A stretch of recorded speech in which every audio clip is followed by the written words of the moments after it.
Now, we obviously have an election tomorrow. There have been a number of articles. Let me just pick up on some points. Kenya election tensions fill the air, says the FT. Kenya's elections are among the most important in Africa, partly because, despite its searing inequalities, the country is considered an African success story. Diverse economy, visibly improving infrastructure, and one of the continent's most tech-savvy and entrepreneurial business classes. Quinta Atiana, who lives in one of the tin-roofed dwellings in crowded Kibera, says, "We have no problems so long as the elections are free and fair. Violence will only come if this election is rigged."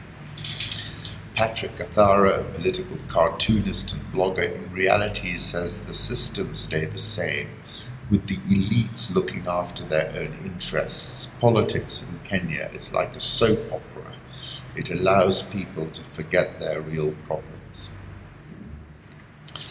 There are other differences this time round, including the increasing importance of a plugged-in urbanized youth. Of Kenya's nearly 20 million registered voters, more than half are under 35, and most of the estimated 5 million registered first-time voters are under 25. Mr. Odinga said the youth are the ones who are going to bring change. The youth are no longer so ethnically inclined. So it's very neck and neck, but I think essentially the incumbent government will be able to win this in the first round, according to the numbers that I've analysed. Kenya's central bank is taking an unusual approach to protecting its currency: intimidation.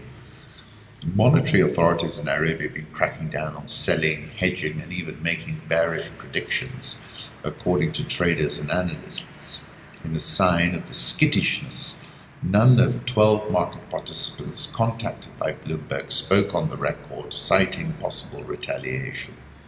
"There is a hush-hush rule on traders. Either talk up the shilling or shut up," said Kwame Owino. That kind of pressure isn't sustainable, especially when you have an open trading system. It will end in tears, he said. If the shilling depreciated by a huge margin, it would impact on debt repayments, Rotich has said. But for us, it's a significant depreciation that will have an impact, and by significant I mean a magnitude of 20%. If the dollar goes beyond 120 shillings, for example, that is when it will have a big impact on our debt.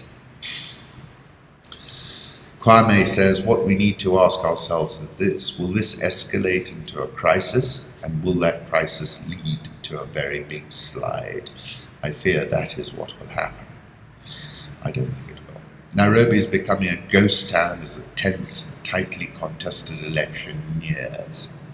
I said, the man on the street has found themselves worse off rather than better off. This is a conundrum the incumbent party is rowing against. Alphonse Shundu, editor of Africa Check, says there is an ecosystem of fake news around this election. Kenyans really don't know what the truth is, he said. Kenya's presidential election winner is likely to be determined by just 9 of the country's 47 counties. This is Bloomberg. 31st of July, I wrote about how youth vote turnout is key to this election. The newly enfranchised youth vote is a big absolute number of first-time voters and is a very big curveball. Is this youth vote turned on, I asked. Will it turn out, and how will it vote? I also asked in that same article, are Cambridge Analytica deploying a similar micro-targeting strategy, and will it work? And I said, maybe to dial a few percentage points might make all the difference.